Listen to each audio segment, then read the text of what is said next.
The summer air was heavy in the city park. Children's voices carried over the swings and slides. Then a woman rushed toward Ryan Miller. A single father sitting quietly on a bench. Her eyes were wide, her voice trembling. "Please, help me. He's trying to take my daughter." In that instant, the quiet afternoon was shattered. And a battle neither of them expected had just begun. Before we dive in, drop a comment with where you're watching from. And don't forget to hit subscribe for more stories like this. Let's begin. The August heat pressed down on the city park like a heavy blanket. Ryan Miller sat on a bench, sipping warm iced coffee, while his 10-year-old son Jake laughed across the playground. Jake was building an elaborate sand fortress with Sophie, a bright-eyed 8-year-old girl. Ryan had seen her mother, Emma Carter, around the park before, a graceful woman in her early 30s who always carried herself like someone used to responsibility. The laughter broke suddenly. A tall, sharply dressed man stormed across the grass, his voice slicing through the air. "Sophie! Get over here. Now!" Emma appeared from the path, moving fast, her face pale. She stepped between the man and her daughter. "You don't get to order her around anymore." The man sneered, his tie loosened, his cologne sharp even from a distance. "She's my daughter, Emma. You can't keep her from me." Ryan stood. Something in the man's tone made his skin prickle. The other parents nearby looked away, pretending not to hear. Jake froze at the sandbox, eyes darting to his dad. Emma's voice trembled but stayed firm. "You lost that right when you chose money over family."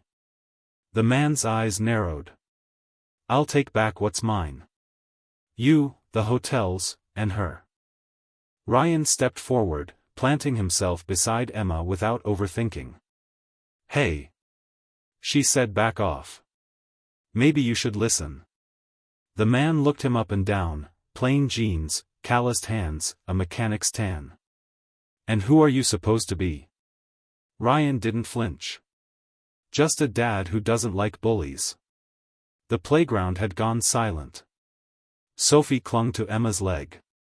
And Ryan realized, whatever this was, it wasn't going to end here. The man left the park only when Emma threatened to call the police, but not before throwing Ryan a glare sharp enough to cut glass. His car, a sleek black sedan, peeled away, scattering gravel. Ryan walked Emma and Sophie to the park's edge. Jake trailed beside them, quiet. "You okay?" Ryan asked. Emma managed a nod, though her grip on Sophie's hand was tight. "That was Daniel Carter. My ex-husband." Her voice cracked slightly. "And unfortunately, he doesn't give up." Ryan frowned. He had heard the name. Carter Hotels, luxury towers that dotted skylines from Boston to Miami. The empire Emma now ran. "That guy's your ex?" Emma gave a humorless smile. "Once. He gambled away his shares in the company on shady deals. When the board sided with me, he decided the only leverage he had left was," she glanced at Sophie. "Her." Ryan exhaled. He was no stranger to messy divorces, but this was another level. And what's his angle now? He's trying to claw back control. Custody, reputation, money. And he has friends, lawyers who owe him favors, men who don't care how they get results. As she spoke, Ryan noticed a car idling across the street, windows tinted too dark for daylight. His stomach tightened. Maybe coincidence. Maybe not. Emma caught the look in his eyes and lowered her voice. "You shouldn't have stepped in. He won't forget you." Ryan shrugged, though his pulse was hammering. "I'm not about to stand by while a kid gets dragged off. If that makes me his enemy, so be it." Emma studied him for a moment. There was gratitude in her eyes, but also worry. "Then you need to be careful, Ryan. Because when Daniel wants something, people get hurt." Ryan walked home with Jake, unsettled. His son chattered about the sandcastle, but Ryan's thoughts kept circling back to that car. He knew trouble when he saw it. And trouble had just learned his name. By the next evening, Ryan was back at his computer repair shop, a narrow storefront wedged between a pawn shop and a laundromat. Jake sat in the back, building Lego towers while Ryan replaced a cracked laptop screen. It should have been an ordinary night. Until the phone rang. The caller ID showed nothing but zeros. Ryan answered cautiously. A low voice slid through the line. "Stay away from Emma Carter. She's not your problem." Ryan froze. "Who is this?" The line went dead. He tried to brush it off, but his gut told him otherwise. When he closed up that night, he found the lock on the shop's back door twisted, the frame splintered as if someone had tried to force it. Nothing was missing, but a single business card sat on the counter, blank except for 2 words scrawled in red ink, "Final warning." Jake came running up from the back, holding his Lego spaceship proudly. "Dad, look! It's done." His grin melted when he saw Ryan staring at the card. "What's that?" Ryan slid it into his pocket and forced a smile. "Just junk mail, bud. Let's head home." But later that night, as they walked the short blocks back to their apartment, Ryan noticed headlights trailing them a little too slowly. The same black sedan from the park. He stopped abruptly, turning to face it. The car rolled past without a sound, windows up, but Ryan caught a glimpse of the driver's profile, the ex-husband. At home, he double-locked the door, sat on the couch, and buried his face in his hands. Jake leaned against him. "Dad, are we in trouble?" Ryan wrapped an arm around his son. "Not if I can help it." But he knew trouble had officially moved in. 2 days later, Ryan found Emma waiting outside his shop just as he flipped the sign to closed. She looked different in the fading summer light, tired, guarded, but determined. Sophie was with her, clutching a stuffed rabbit. "Can we talk?" Emma asked quietly. Inside, she settled Sophie with Jake and a box of crayons in the back corner. Then she faced Ryan, lowering her voice. "Daniel won't stop. He's not just after Sophie. He's after me. And anyone who helps me."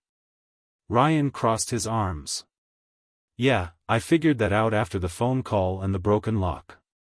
Her eyes widened. "He's already." Ryan nodded. "He wanted me to back off."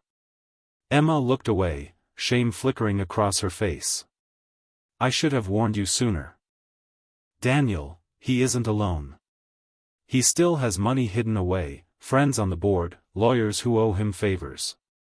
And worse." She hesitated, then whispered, "He's tied to people with mob connections. Investors who don't care how he gets back control of the hotels, as long as they profit." Ryan's stomach tightened. "So if he can't win in court, he'll try something dirtier." Emma nodded. "Exactly. That's why I've kept my distance from everyone. Safer that way." Ryan leaned forward. "Then why tell me now?" Her voice cracked. "Because you didn't walk away in the park. And because Sophie trusts Jake. That's rare for her." For a moment, silence stretched between them, heavy but honest. Ryan rubbed his jaw. "I'm no lawyer, Emma. Just a guy who fixes computers." Emma reached into her purse, pulled out a flash drive, and slid it across the counter. "Maybe. But you understand systems better than anyone I know. And this drive, it's the hotel's internal accounts. I think it holds proof of what Daniel did. I just don't know how to dig it out." Ryan stared at the tiny drive. It was ordinary, unremarkable. Yet somehow heavier than anything he'd ever held. He looked at Emma, then at his son in the corner laughing with Sophie. And he knew, walking away wasn't an option anymore. That night, after Jake was asleep, Ryan sat at his kitchen table with his old work laptop humming softly. The flash drive Emma had given him glowed faintly in the dark. He plugged it in, half expecting it to explode his system. At first, the folders looked routine: payroll spreadsheets, renovation budgets, vendor invoices. Nothing unusual. But as Ryan dug deeper, his eyes narrowed. Some files had been duplicated and renamed dozens of times. Others were encrypted but sloppily, like someone wanted to hide the evidence but wasn't as clever as they thought. Ryan cracked the first layer of passwords easily. What he found made his pulse race. Transfers from the hotel's accounts into shell corporations, money routed through offshore banks, then funneled back under Daniel Carter's name. Millions. He leaned back, rubbing his temples. "So that's how you're playing it," he muttered. A sudden noise snapped his head up, the crunch of tires outside.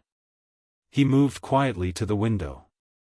A car idled on the opposite curb, headlights off, just a shadow against the streetlights. Ryan's chest tightened. Same black sedan.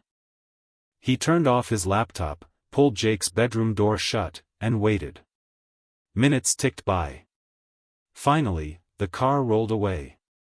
But on the windowsill, Ryan noticed something new: a small device stuck to the glass. A tracker. Or worse, a microphone. His hands clenched around it until his knuckles whitened. He'd only just started digging, and already someone knew. In the dark, Ryan whispered to himself, if they want a fight, they picked the wrong guy. The next morning, Ryan met Emma in a quiet cafe far from downtown, the kind of place with sticky menus and humming ceiling fans. He slid the flash drive back across the table. "You were right," he said. "Daniel's laundering money through the hotels. Millions. Enough to buy influence anywhere he wants." Emma's face paled. "If that comes out in court?" Ryan nodded. "He'll lose everything. Which is why he's not going to wait for court." She swallowed hard. "He's already trying to get custody of Sophie. Filed papers last week, claimed I'm unfit. That I run the hotels into debt. That I put her in danger." Ryan's jaw tightened. "And those lawyers he's got in his pocket will make it stick unless we bring proof." Emma glanced at Sophie coloring in a booth across the cafe with Jake. Her voice cracked. "I can fight for myself, but if I lose her..." Ryan leaned in. "You won't. We'll use what's on this drive, but we need to be careful. Whoever's backing him already knows I've seen the files. They left a tracker on my window last night." Emma's hands trembled around her coffee cup. "Ryan, I never wanted you dragged into this." He gave a humorless chuckle. "Too late. They already made it my fight." Just then, his phone buzzed. A message from an unknown number: "Your boy looks a lot like you. Cute kid. Shame if he got caught in the middle." Ryan's stomach dropped. He shoved the phone across the table. Emma read it, her eyes widening with horror. "They're not just coming after me anymore," Ryan said quietly. "Now they're coming after Jake." That afternoon, Ryan kept Jake home from his summer program, claiming car trouble. He couldn't risk his son walking the city streets with those threats hanging over them. Instead, he sat at his shop's back counter, laptop open, code streaming across the screen. He'd spent years repairing systems for people who clicked the wrong link or forgot their passwords. But tonight, he was digging into something darker. He traced the phone number that had sent the threat. It wasn't random. It routed through a private server registered to a law firm downtown, one of Daniel Carter's closest allies. Ryan cursed under his breath. "So you hide behind lawyers now?" Jake peeked over the counter, holding a comic book. "Dad? You okay?" Ryan forced a smile. "Yeah, buddy. Just fixing a broken system." As night fell, Ryan noticed a shadow move past the front of the shop. Then another. He quietly shut the laptop and slipped into the alley. Two men leaned against a black car, pretending to smoke. Their suits were too sharp for this neighborhood. Their eyes too focused. Ryan stepped out of the shadows. "Lose something?" he asked. One of them smirked. "Just keeping an eye out. Nice shop you got here. Be a shame if anything happened to it." Ryan's jaw tightened. "Then I suggest you keep walking." The other man flicked his cigarette, the ember hissing on the pavement. "This isn't your fight, Miller. Walk away. Keep your kid safe." Ryan didn't move. His voice was low, steady. "My kid is the reason I don't walk away." For a long moment, no one spoke. Then the men slid back into their car and drove off. But Ryan knew what the message meant. This wasn't intimidation anymore. This was war. Ryan and Emma met that evening in her office suite on the top floor of one of the hotels. The city skyline glowed through the windows, but the mood was anything but bright. Ryan spread out printouts from the files he'd uncovered. "Here," he said, tapping the page. "Shell corporations. Fake invoices. Enough to prove fraud if the right eyes see it." Emma leaned over, exhaustion etched on her face. "Then we take it to the police." Ryan shook his head. "Already thought of that. The cops won't touch him, not when half the precinct's been staying in Carter hotels for free during conventions." Emma sank into her chair. "Then who can we trust?" Ryan hesitated. "There's a contact I know. A journalist. She owes me a favor. She's tough, and she doesn't scare easy." Emma's eyes flickered with hope. That could work. Before Ryan could answer, his phone buzzed again. This time it was a video. He pressed play, and his blood ran cold. Grainy footage showed Jake and Sophie walking out of a corner store earlier that day. A man's voice behind the camera whispered, "They look happy together. Wouldn't it be tragic if one of them didn't make it home?" Emma clapped a hand to her mouth. Ryan's face hardened. He's not just threatening anymore. He's tracking them. Suddenly, a loud crack shattered the window behind Emma's desk. Glass sprayed across the floor. A bullet hole gaped in the pane. Ryan dove, pulling Emma down.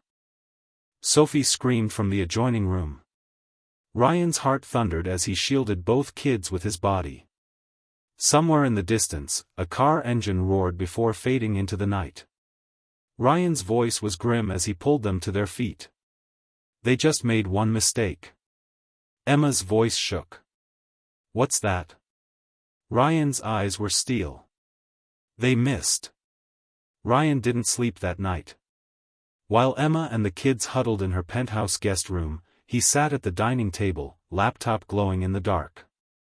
His hands flew across the keyboard, faster than they ever had fixing a client's broken hard drive. If Daniel wanted war, Ryan was done playing defense. He dug through the hotel systems again, this time leaving bait.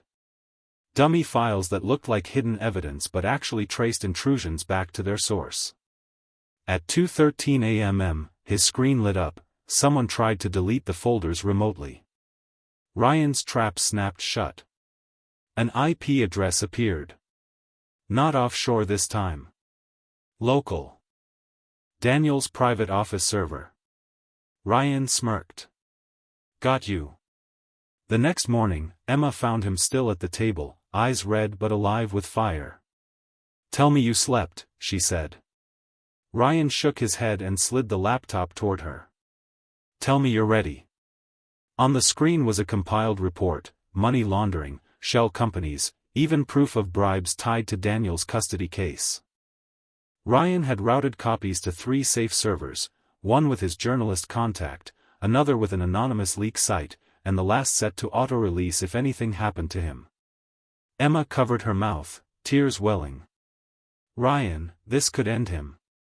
Ryan leaned back. "That's the idea. But he's going to come at us hard before the fall. He knows he's cornered. As if on cue, Ryan's phone buzzed again. This time it wasn't a threat. It was a court summons, emergency custody hearing for Sophie, scheduled in 48 hours. Emma's hands shook as she read it.